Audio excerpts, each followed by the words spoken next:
सभी का हार्दिक स्वागत है।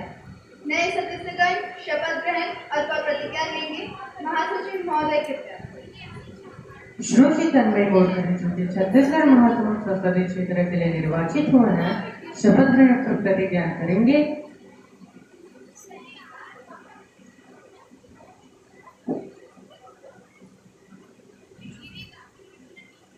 श्री तन्मय गोडकर, आप शपथ ग्रहण करेंगे या प्रतिज्ञा करेंगे? महोदय, मैं शपथ ग्रहण करूंगी। आप किस भाषा में शपथ ग्रहण करेंगे? हिंदी में महोदय।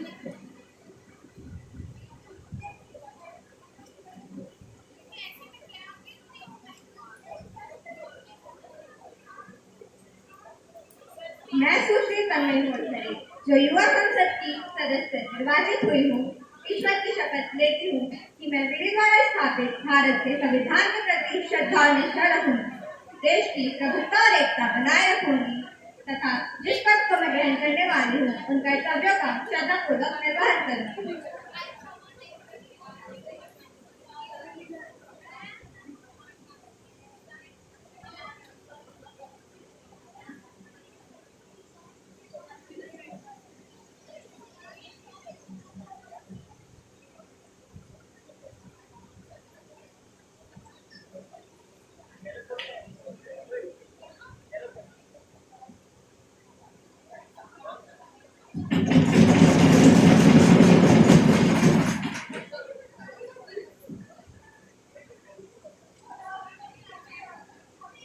श्री नीलाक्षण छत्तीसगढ़ के कोरबा संसदीय क्षेत्र के लिए निर्वाचित हुए हैं, शपथ ग्रहण अथवा प्रतिज्ञा करेंगे।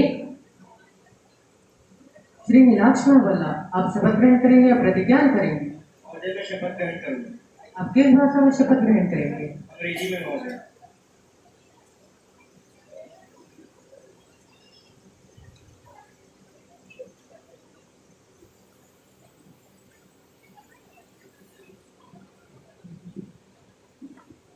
I, Vilash Mahal, having been elected as a member of lower house of the Youth Parliament, do swear in the name of God that I will bear true faith and allegiance to the Constitution of India, as established by the law, that I will bear the sovereignty and integrity of India, and the duty upon which I am about to enter, I will perform faithfully.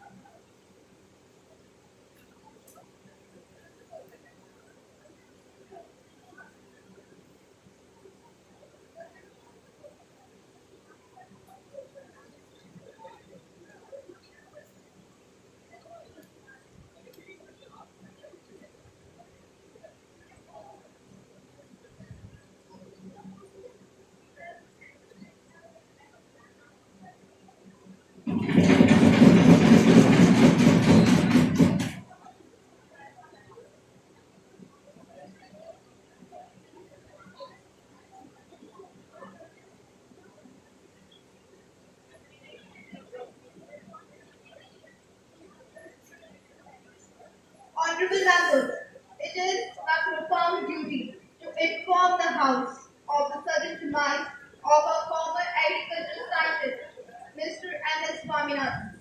Mr. M.S. Swaminathan was a plant geneticist, administrator, and humanitarian. He was a global leader of Green Revolution in India. He was called the main architect of the Green Revolution in India. So, on behalf of the House, I would like to extend my heartfelt condolences to the grieved family. माननीय अध्यक्ष महोदय, महान कृषि वैज्ञानिक doctor MS. Swaminathan जी के निधन से देश ने उस विभूति को खो दिया है जिन्होंने भूख को मात दी थी। आज देश खाद्यान्न उत्पादन में आत्मनिर्भर हो गया है, तो इसका श्रेय केवल और केवल डॉक्टर स्वामीनाथन जी को जाता है। उन्होंने उन्नत से बीज विकसित किए हैं। भारतीय अर्थव्यवस्था के रीढ़, अन्नदाता किसान एवं सदन के सदस्यगण स्वामीनाथन जी के निधन से आहत है। उनके परिवार के प्रति हम गहरी संवेदना व्यक्त करते हैं। ईश्वर पुण्य आत्मा को अपने परम धाम में स्थान दे एवं शोकित परिवार को दुख सहने की शक्ति प्रदान करे। मैं सरकार की ओर से स्वामीनाथन जी को श्रद्धासुमन अर्पित कर श्रद्धांजलि देती हूँ।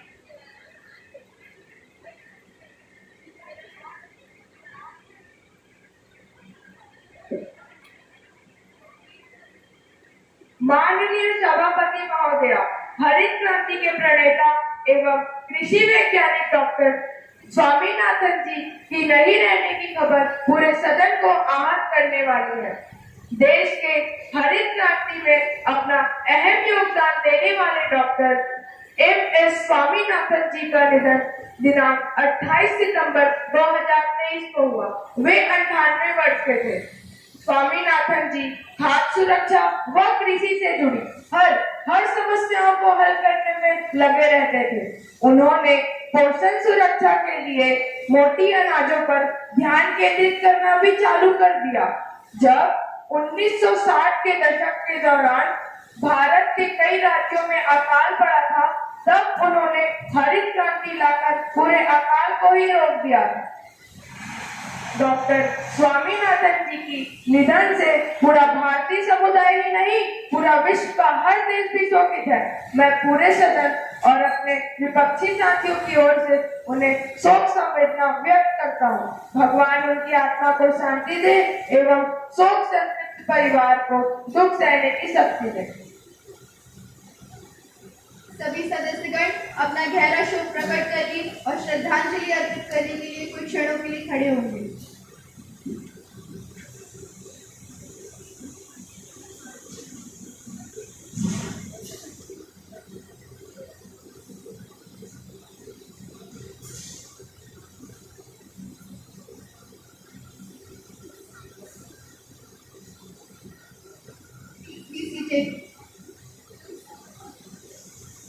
प्रधानमंत्री जी, कृपया नए मंत्रियों का परिचय कराएं। जी महोदय, मैं आपके माध्यम से मंत्रिमंडल के नए सदस्यों का सरल से परिचय कराना चाहती हूँ। दिग्विजय सिंह, जो कि खेल मंत्री के रूप में नियुक्त हुए हैं। श्री नैतिक साहू, जो कि गृह राज्य मंत्री के रूप में नियुक्त हुए हैं। धन्यवाद महोदय। Now the question hour begins. Question number 1. Respected member, please. माननीय अध्यक्ष महोदया जी, सोशल मीडिया और ऑनलाइन की दुनिया को आज मानवता के विकास के पैमाने के रूप में देखा और आंका जा रहा है। लेकिन यह दुर्भाग्य की बात है कि आज भी हमारे भारत जैसे देश में इसरो के हिस्से में घृणा, अपमान और हिंसा ही है।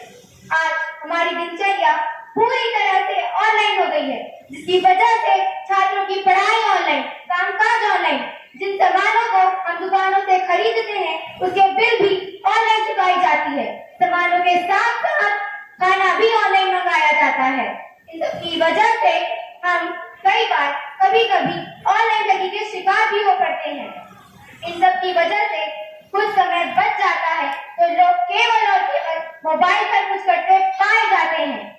हमारे भारत की कुल आबादी 141 करोड़ है, जिसमें से लगभग 50 करोड़ लोग इंटरनेट का उपयोग करते हैं, जिसमें से अधिकांश युवा ही हैं, जो कि युवा वर्ग को पथ भ्रमित करते हैं। फेसबुक एवं अन्य सोशल मीडिया में महिलाओं को ट्रोल किया जाता है। स्त्री अगर घृणा, अपमान, हिंसा और तिरस्कार की पात्र हो, इस देश में उसके लिए कोई सम्मानजनक भविष्य और सुरक्षित जगह नहीं है। ये सब देख कर सरकार सोई है।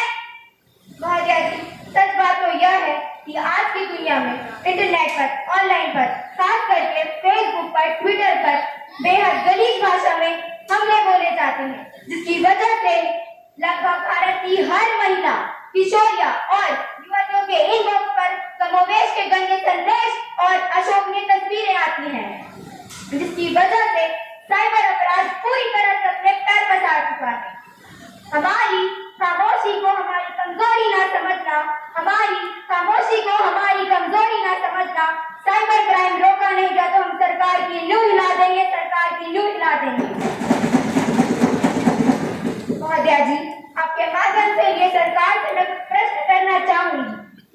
तो मेरा पहला प्रश्न है, ऑनलाइन ठगी के शिकार हुए लोगों के लिए सरकार क्या कदम उठा रही है?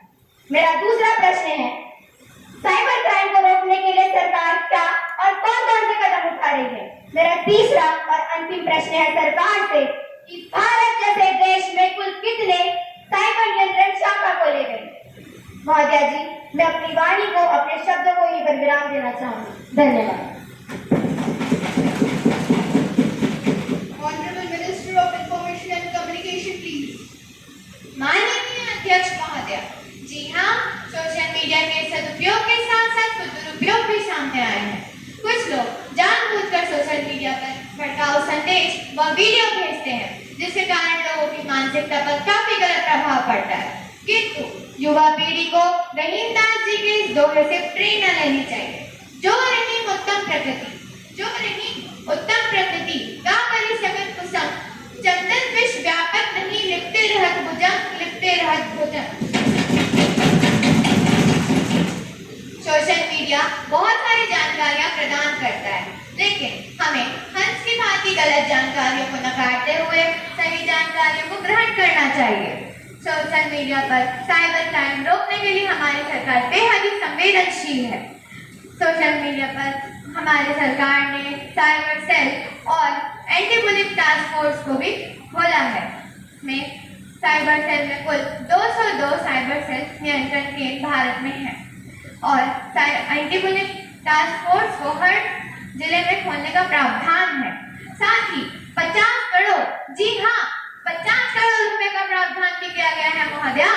साथ ही आईपीसी की धारा 66 के तहत सजा का भी प्रावधान किया है। धन्यवाद महोदया। Question number 102. Mr.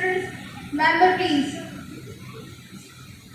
Honorable Speaker Madam, India is a fast-growing country, and it is no longer a place ruled and dominated by any fraudster. It is being claimed by the Honorable Prime Minister that India will emerge as third largest economy in the world in next few years. And I think rational direct investment is necessary for this. Madam, India is following liberal policies to allow foreign companies to invest here, but this is increasing the outflow of Indian foreign reserves. Therefore, I have presented myself before the government with some questions. First, what is the government intention to transform a developing economy like India into a developed economy? Second, are Indian companies are allowed to invest abroad so as to increase foreign exchange reserve? Third, the government should inform the House about the FDI inflow. Thank you, ma'am. Honorable Minister, please. Honorable Speaker Madam, I would like to commend the opposition for raising such significant questions. They have quoted that our Honorable Prime Minister had announced that India is going to be the third largest economy in the upcoming years. The statement holds true. Not only this, madam, we are optimistic that by 2047, India will become a developed nation with no room for corruption, casteism and communalism. This is all happening because of our government's political stability. We are this government, we are together making new policies for this. There are many facts to support this confirmation. Moreover, we are working on making. There are many facts to support this confirmation. While most of the advanced economies are facing economic recession and inflation, India, on the other hand, has acknowledged being the fastest growing economy with the rate of 7.7%. India's 3.39 trillion USD GDP has overtook that of UK in the fiscal year ending in 2022, making it the fifth largest economy behind China, US, Japan and Germany. India is going through various reforms related to economy, education, finance and whatnot. Since India is home to more than hundreds of unicorns, making it the third largest startup hub. Its ease of business and Make in India project is providing dimension to citizens to excel in small-scale businesses. Furthermore, according to UNCTAD's World Investment Report, released on 5th July 2023, the FDI inflow in India has increased by 10%, which is significant in world ranking.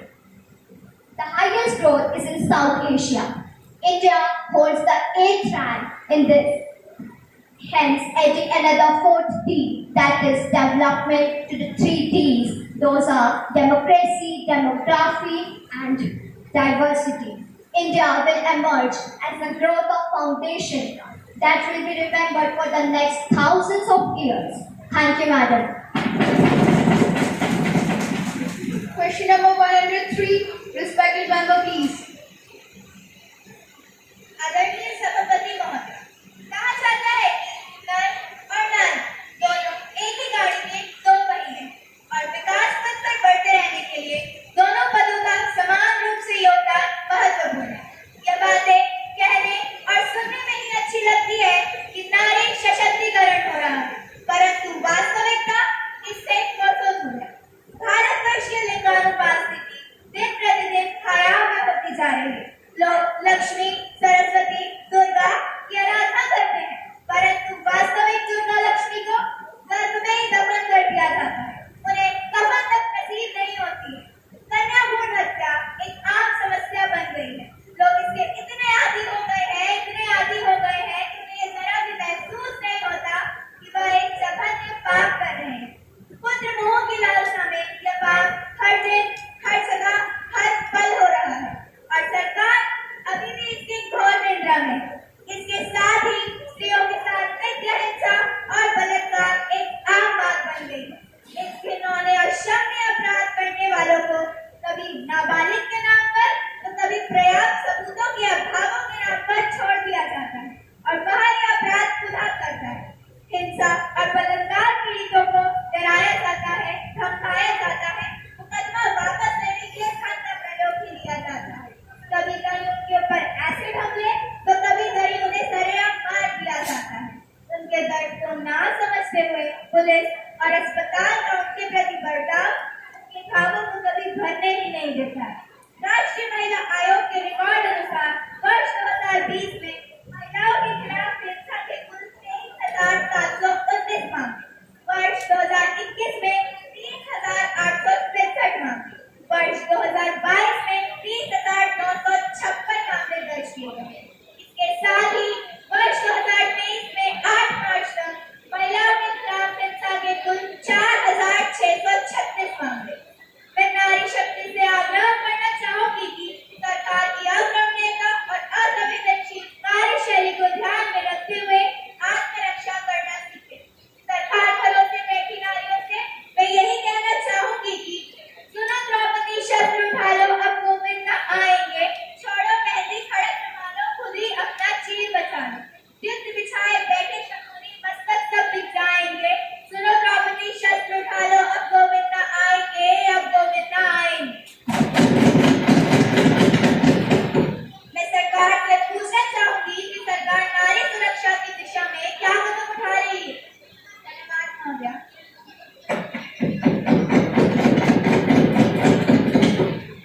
Honorable Minister of Women and Child Development, please. महोदया, बेटियां सबकी प्यारी होती हैं। बेटियां सबकी प्यारी होती हैं, चाहे वो तुम्हारी हो या हमारी। वहशी दरिंदों को मृत्यु दंड मिलना चाहिए, चाहे वो मौलाना हो या पुजारी हो, चाहे वो मौलाना हो या पुजारी हो। बेबुनियादी बातें, झूठ और आडंबर के सागर में डुबकी लगाने वाले विपक्षी साथी सदन में खिसियाने बिल्ली खंबा नोचे कहावत को चरितार्थ कर रहे हैं। जो आंकड़े विपक्षी साथी प्रस्तुत कर रहे हैं उनकी सच्चाई कुछ और है। हमारी सरकार संवेदनशील है और महिलाओं और बालिकाओं की सुरक्षा के लिए सभी बसों में GPS यानी ग्लोबल पोजिशनिंग सिस्टम लगाने जा रहे हैं।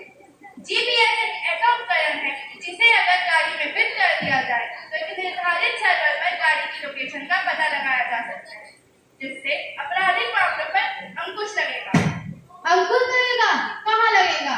माननीय मंत्री महोदय, हर चौराहे खड़ा दुर्योधन, हर चौराहे खड़ा दुर्योधन चीन हरण पर नहीं मिला। वासी दरिंदे घूम रहे हैं, बनकर तू Gulea. Honorable member, you wait for your turn, please. Kindly maintain the diagram of the house. Sorry, madam. You may please continue. यात्री बसों में महिलाओं एवं विद्यार्थियों की सुरक्षा के लिए पैनिक बटन लगाया जाएगा और व्हीकल टैगिंग सॉफ्टवेयर के माध्यम से गाड़ियों की टैगिंग की जाएगी। असुरक्षा की स्थिति में पैनिक बटन दबाते ही पुलिस विभाग के 112 को सूचना मिल जाएगी और पुलिस द्वारा तत्काल सहायता उपलब्ध कराया जाएगा। हमारी सरकार बेटियों की सुरक्षा के लिए प्रतिबद्ध है। धन्यवाद महोदया। Question number 4, respected member, please. Honorable Speaker, Madam, we all are aware about the fact that our nation has witnessed frequent outside interference and boarding territories have become major security concerns ever since. National security is the first duty of every nation. Threats are not only external but internal also. Growing terrorism has become a menace that is engulfing the whole world today. So you, I would like to ask our ruling government about their steps to promote peace and stability in our region. Furthermore, ensure whether our armed forces are prepared enough to combat upcoming threats. Thank you, madam. Honorable Defense Minister, please. Honorable Speaker, ma'am, through you, I want to assure the House that our government is totally committed to protect our nation. We are bound for our political commitments and we are fully aware of the threats globally as well as internally. And we are working over it strategically. I would like to announce that our ministry has approved the procurement of 31 US armed MQ-9B sea drones worth $3 billion. Not only this, madam, we are also showcasing incredible indigenous equipment. Anjali, the world's third anti-submarine shallow water craft is a part of larger INS unit Kadamba Naval Base. Under this project, we will construct 9 more ships which are specifically designed for low-intensity maritime combat. We are gradually adding strength to our forces in form of Bakshi and indigenous submarine. Prithvi 2, a short-range ballistic missile, and Pralaya, a long-range ballistic missile with a range of an incredible 150 km to 500 km. As far as border tensions are concerned, the Border Road Organization is doing an impeccable job. Its work is to secure the border of our nation by building infrastructure on it. It is currently working on Nechipur Tunnel, which is strategically crucial for our forces. This will not only help our forces, it will also help in the development of socio-economic development of those regions. And it is centers massive infrastructure push in those regions with tensions amid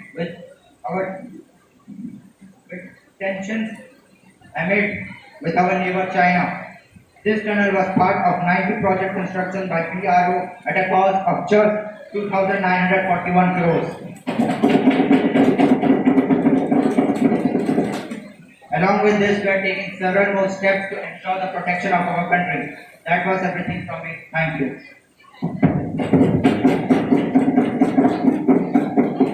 Question number 105, respected member, please.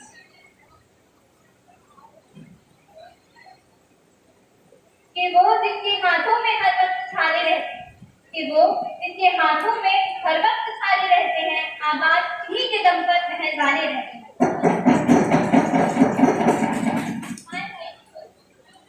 माननीय अध्यक्ष महोदय, मैं बढ़ती महंगाई पर कुछ तथ्य पेश करना चाहती हूँ। महंगाई आज इंसानों को रूप ले चुकी है। इसकी चंगुल में देश का आम आदमी फंसता चला जा रहा है।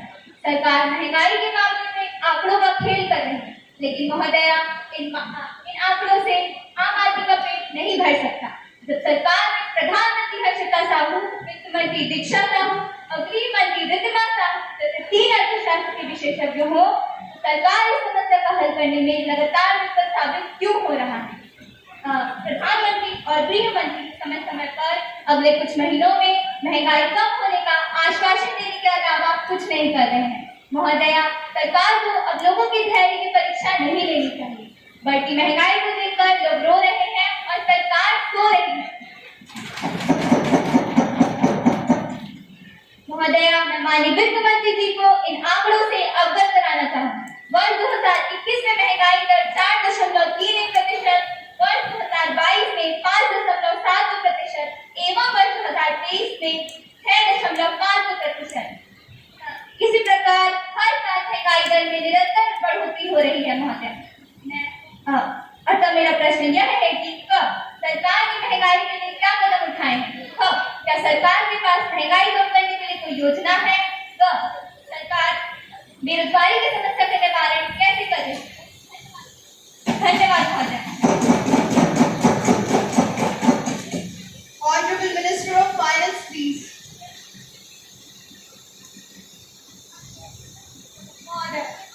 केंद्र सरकार महंगाई रोकने के लिए पूरी तरह से प्रयासरत है और इसके लिए बजट 2023 में आवश्यक कदम उठाए गए हैं। आरबीआई भी अर्थव्यवस्था पर नजर रख रहा है, बढ़ने पर फैसला ले रहा है। हमारी सरकार ने महंगाई कम करने के लिए बजट 2023 में दलहन के लिए इंसेंटिव जारी किए हैं ताकि उत्पादन बढ़ाया जा सके। जो भी दाल आप आयात कर रहे हैं उस पर ड्यूटी घटाई गई है ताकि आम आदमी को दाल बाजार में सस्ते मूल्य पर मिल सके।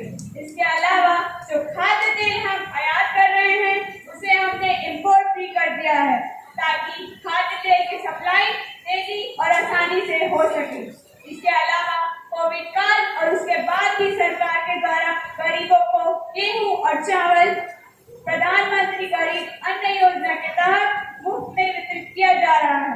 2021-22 में भारत ने 24 लाख टन दाल का आयात किया था, जो पिछले वित्तीय वर्ष 9% बढ़कर लगभग 27 लाख टन हो गया है। जी हाँ, 27 लाख टन।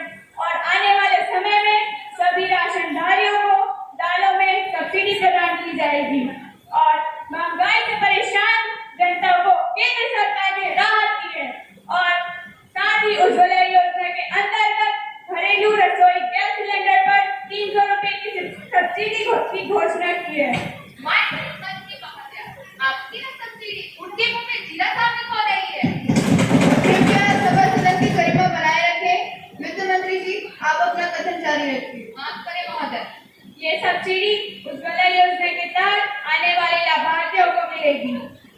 हमारी सरकार की महत्वाकांक्षी योजना से हर गरीब का घर रोशन हुआ है। जला है इतनी बुलंदियों पर चिराग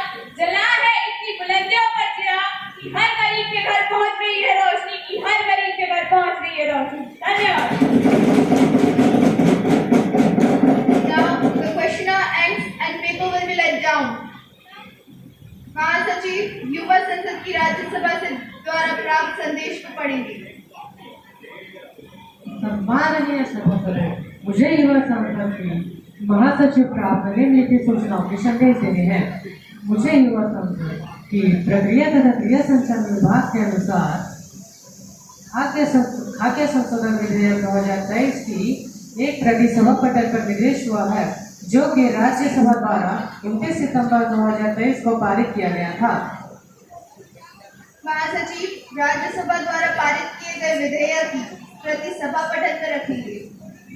महोदय, मैं राज्यसभा द्वारा पारित किए गए खाद्य सुरक्षा संशोधन विधेयक 2023 की एक प्रति सभा पटल पर रखता हूँ। Now zero hour begins. Question number 1. Respected member, please. माननीय अध्यक्ष महोदय, प्रेम इसे एक तरफ ईश्वर द्वारा मनुष्य को दी गई सबसे बड़ी नेमत माना जाता है, दूसरी तरफ समाज का एक बड़ा वर्ग इसे सिरे से नकारता है। भारतीय समाजों में प्रेम विवाह के प्रति अभी भी नजरिया स्पष्ट नहीं है। महानगरों में इसे स्वीकृति मिलनी शुरू हो चुकी है, नगरों में रस्ताकशी जारी है। जाने कैसी मानसिकता है, न जाने नैतिकता की कैसी परिभाषा है, जो पवित्र प्रेम को अस्वीकारने में ही अपनी जीत समझते हैं। मैं सरकार से पूछना चाहूंगी, कब हमारे देश में गैर संवैधानिक खाद्य पंचायतों का कुछ राज्यों में बहुत अधिक हस्तक्षेप है, जिसके कारण ऑनर किलिंग जैसी कई और समस्याएं उठ खड़ी हुई है। मैं जानना चाहती हूँ, ऐसे पंचायतों पर रोक लगाने के ख, हमारे समाज में स्त्रियों और पुरुषों को समान अधिकार प्राप्त है, परंतु यह केवल कहने के लिए ही है। वास्तविकता इससे बिल्कुल विपरीत है, क्योंकि आज भी स्त्री स्वेच्छानुसार घूमना फिरना एवं स्वेच्छानुसार अपना जीवन साथी चुनने तक भी स्वतंत्र नहीं है। ये कैसा समान अधिकार है? धन्यवाद। Honorable member, please. माननीय अध्यक्ष महोदय, क्योंकि खाप पंचायत संवैधानिक नहीं है और उसके निर्णय मानव अधिकार तथा महिला अधिकारों का उल्लंघन करते हैं, अतः केंद्र सरकार ने इस प्रकार की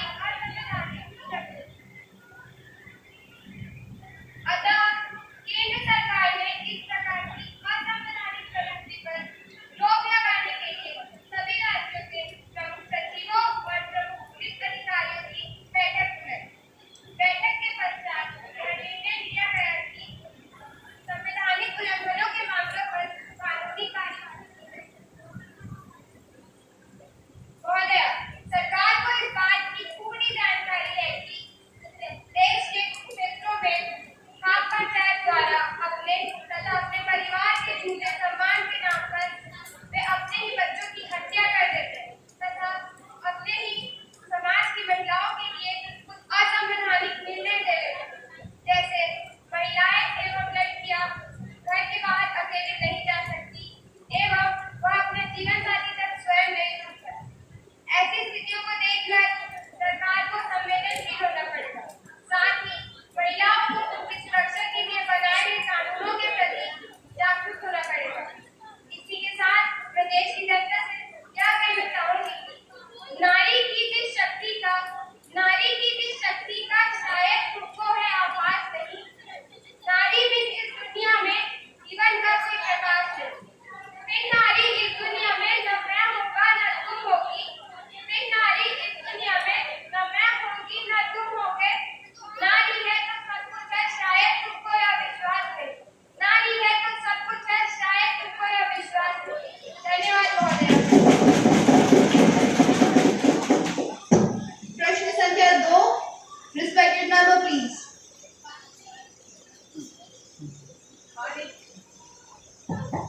माननीय सभापति महोदया, गरीबी खाद्यान्न योजना को लेकर सरकार की कोई भी नीति हमें समझ नहीं आ रही है, जिससे गरीब लोग भूखे मर रहे हैं।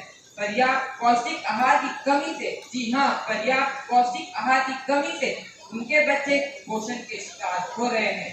भारत में लगभग 3,305 लाख टन खाद्यान्न का उत्पादन होता है, किंतु उसमें से करीब 40% खाना बर्बाद हो जाता है।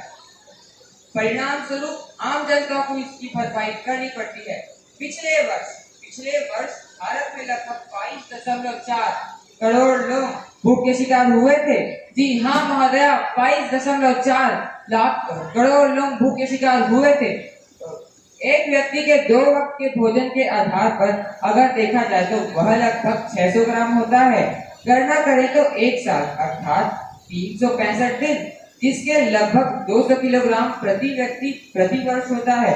लेकिन एक ताजा रिपोर्ट के आधार पर, जी हाँ महोदया, एक ताजा रिपोर्ट के आधार पर प्रति व्यक्ति औसतन सालाना 94 किलोग्राम खाना बर्बाद करता है, जो कि 1/3 के बराबर है।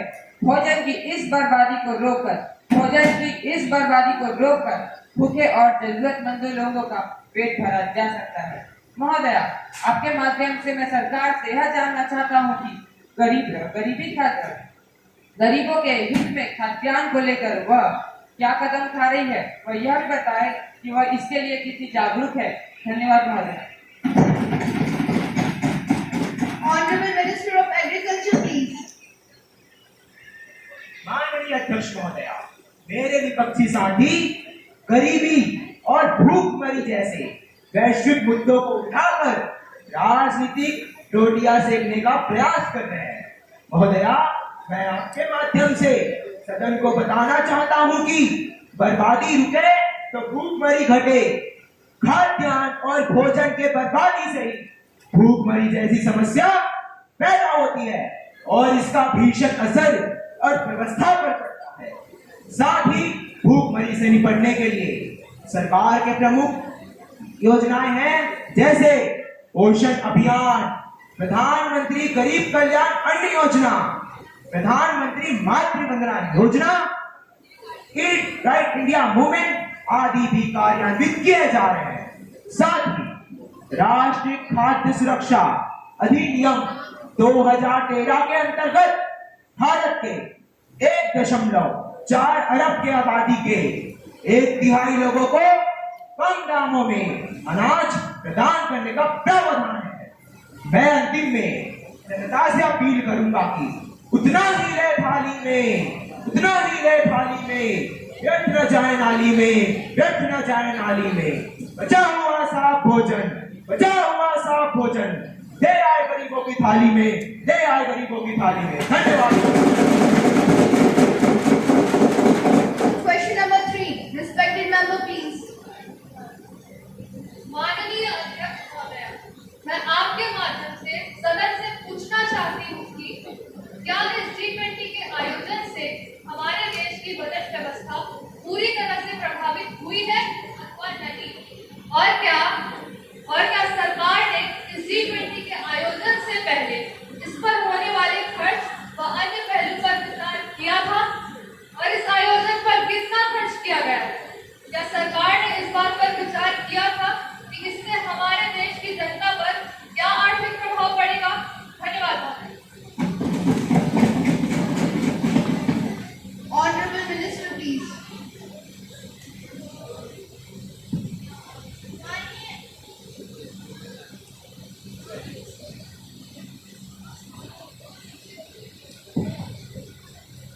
माननीय अध्यक्ष महोदया, सरकार ने अवश्य ही G20 के आयोजन के सभी पहलुओं पर विचार किया था और आयोजन स्थल का निर्णय वैदिक G20 मंडल के सदस्यों द्वारा लिया गया था। अध्यक्ष महोदया, मैं ये कहना चाहूंगी कि भारत शुरू से ही अतिथि देवो भव की परंपरा को मानता रहा है और इसीलिए सभी G20 आगंतुक सदस्यों की सुरक्षा व्यवस्था और इनमें होने वाले आयोजन के लिए अलग से बजट का प्रावधान किया गया है।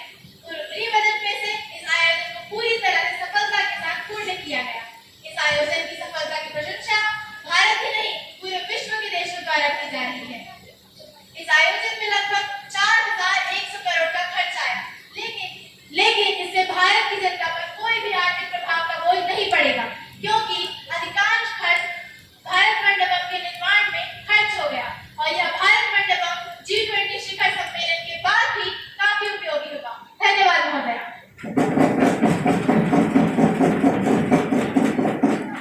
Question number 4. Respected member, please. माननीय अध्यक्ष महोदया, मैं आपके माध्यम से सदन से पूछना चाहती हूँ कि स्वच्छता के नाम पर ना जाने कितने अरबों रुपए पानी की तरह बहाए गए हैं और सरकारी खजाने को चूना लगाया गया है। मैं सदन से यह पूछना चाहती हूँ कि सरकार इस पर क्या कदम उठा रही है? धन्यवाद महोदय। Honorable Minister, please. माननीय अध्यक्ष महोदया, मैं आपके माध्यम से सदन को बताना चाहती हूँ कि स्वच्छता का अर्थ है साफ सुथरा परिवेश। जैसे कि हम सभी जानते हैं कि हमारी सरकार ने 2 अक्टूबर 2014 को स्वच्छता अभियान शुरू किया था। गंदगी का न आलम हो, गंदगी का न आलम हो, स्वच्छ रहे अपना परिवेश, सबको मिले निरोगी काया और स्वस्थ रहे भारत देश, स्वस्थ रहे भारत देश। महोदया, स्वच्छ भारत का सपना हमारे राष्ट्रपिता महात्मा गांधी जी का था।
members of the Parliament delegation who are on a visit to India.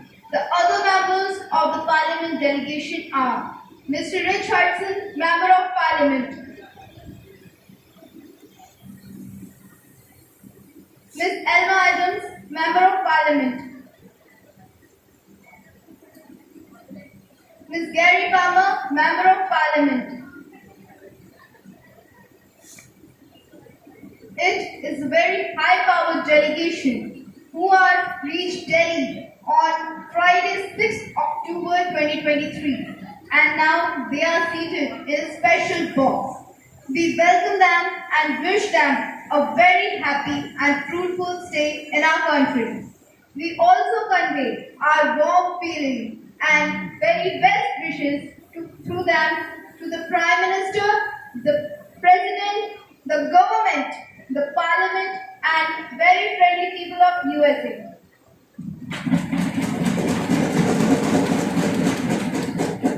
Now, time for the presentation of the bill. The House will take up consideration to the Water Conservation Amendment Bill 2023 that already has been introduced in the last session. Water Resource Minister, please. माननीय अध्यक्ष महोदय, नमस्कार। मैं सरकार की ओर से monsoon सत्र का सबसे महत्वाकांक्षी बिल जल संसाधन संशोधन अधिनियम 2023 सदन के समक्ष रखती हूँ। बूंद बूंद के खातिर सब में संचय का गुण भरना होगा। बूंद बूंद के खातिर सब में संचय का गुण भरना होगा। जीवन को संरक्षित करने सबको भगीरथ बनना होगा। यह धरा है पावन अपनी स्वर्ग से गंगा आई थी, इसी धरा पर भगीरथ ने तृप्ति की ज्योत जलाई थी। यही धरा अब प्यासी है, मिलजुल कर कुछ करना होगा। बूंद बूंद की खातिर सब में संचय का गुण भरना होगा। महोदया जी, सदन यह भली-भांति जानता है कि आज जल संकट के प्रबंधन में प्राकृतिक व स्थानीय संसाधनों पर जोर दिया जा रहा है। लगता है लोगों को अब यह बात समझ में आ चुकी है कि प्रकृति से वह मनुष्य कर मानव जीवन इस धरती पर बचा नहीं रह सकता। भारत में जल का संकट जन जीवन पर गहराता नजर आ रहा है। साल 2018 में नीति आयोग द्वारा किए गए अध्ययन में 122 देश जल संकट सूची में भारत 120वें स्थान पर था। जल संकट से जूझ रहे 400 शहरों में से शीर्ष 20 में से 4 शहर, जिसमें चेन्नई पहले, कोलकाता दूसरे, मुंबई 11वें व दिल्ली 5वें स्थान पर है। जल संकट के मामले में चेन्नई व दिल्ली जल्द ही दक्षिण अफ्रीका के केप टाउन शहर बनने की राह पर है। संयुक्त जल प्रबंधन सूचकांक के अनुसार 21 शहर जीरो ग्राउंड वाटर लेवल पर पहुंच जाएंगे। मतलब इन शहरों में पीने का पानी तक नहीं होगा, जिसमें बेंगलुरु, कोलकाता, चेन्नई व दिल्ली जैसे शहर शामिल हैं, जिसके चलते 10 करोड़ लोगों की जिंदगी प्रभावित होगी। महोदया जी, गर्व है मुझे अपने वैज्ञानिकों पर, जिनके अथक प्रयास से हमने चंद्रमा पर भारत का परचम फहराया है। किंतु आज हमारे देश में इतनी वैज्ञानिक चेतना व प्रगति के बावजूद हमें यहाँ नहीं भूलना चाहिए कि ग्रामीण इलाकों में जल संकट की गंभीर समस्या से ग्रामीण जनसंख्या पहले से ही आबादी की मार झेल रहे शहरों की तरफ पलायन की एक बड़ी वजह है।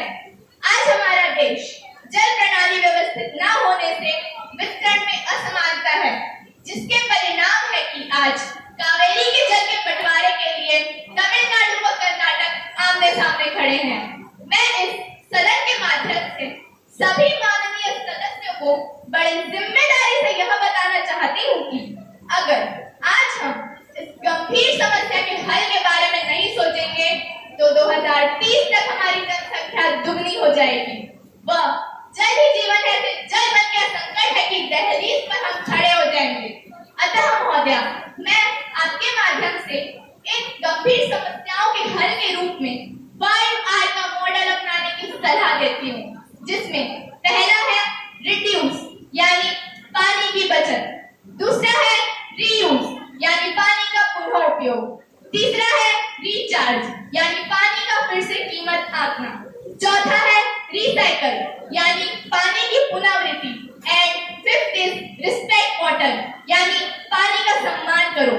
मैं इस सदन के समक्ष बातचीत हेतु देश हित व जनहित में बिल जल संसाधन संशोधन अधिनियम 2023 सदन के समक्ष प्रस्तुत करती हूँ। धन्यवाद महोदय।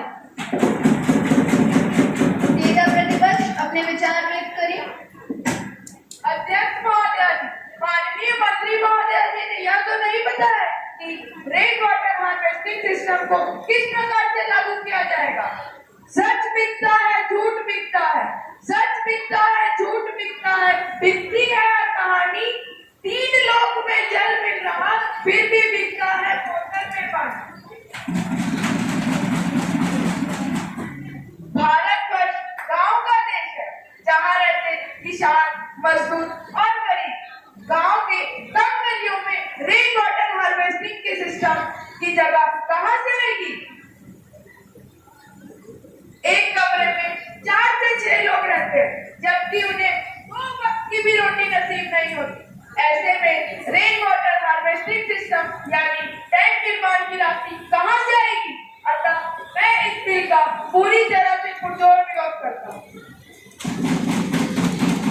कोई पूरक प्रश्न? जी महोदय। माननीय अध्यक्ष महोदय जी, मौजूद दुनिया के 30 देशों में जल संकट एक बड़ी समस्या बन चुकी है और अगले 1 दशक में वैश्विक आबादी की करीब 2/3 हिस्सों को जल समस्या की अत्यधिक कमी का सामना करना पड़ेगा। भारत में भी जल संकट अब वास्तविकता बन चुकी है। वर्ष 1947 के मुकाबले देश में 35% पानी समाप्त हो चुका है। जी हाँ, 35% पानी समाप्त हो चुका है। पिछले 75 वर्षों में देश में पानी की उपलब्धि 1/3 से कम रह गई है। देश में प्रत्येक व्यक्ति जल की उपलब्धता जो वर्ष 1947 में 5150 घन मीटर थी, अब 75 वर्षों में एक आधे से कम रह गई है। भारत में विश्व के कुल उपयोगी जल संसाधन केवल 4% उपलब्ध है। जी हाँ मित्रों, केवल 4% उपलब्ध है, जिसके चलते भारत दुनिया का जल मांग वाला देश बन रहा है। जल संरक्षण को लेकर सरकार कौन से कदम उठा रहे हैं? प्रधानमंत्री जी, इस बात की जानकारी पूरे सदन को दें। माननीय प्रधानमंत्री कृपया।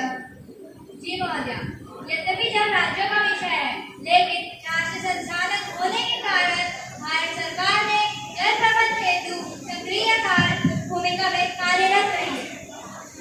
चाहे नदी घाटी परियोजनाओं का विकास रहा हो या विभिन्न राज्यों के बीच नदी जल विवाद या फिर पानी की पूर्ति का प्रबंधन हो, आज देश के राज्यों के जल संकट की बढ़ती समस्या को देखते हुए आजादी के पश्चात पहली बार 1987 में जल नीति घोषित किया गया था। बाद में 2002 को घोषित किया गया, जिसके तहत भूजल संशोधन को विनियमित करने एवं समग्र प्रयासों पर जल पुनर्भरण की संभावना पर उपयोग करने पर बल दिया गया। अतः मैं सदन से अनुरोध करती हूँ कि जल संरक्षण संशोधन अधिनियम 2023 भारी बहुमत से पारित करने में अपना समर्थन प्रदान करें। धन्यवाद महोदय।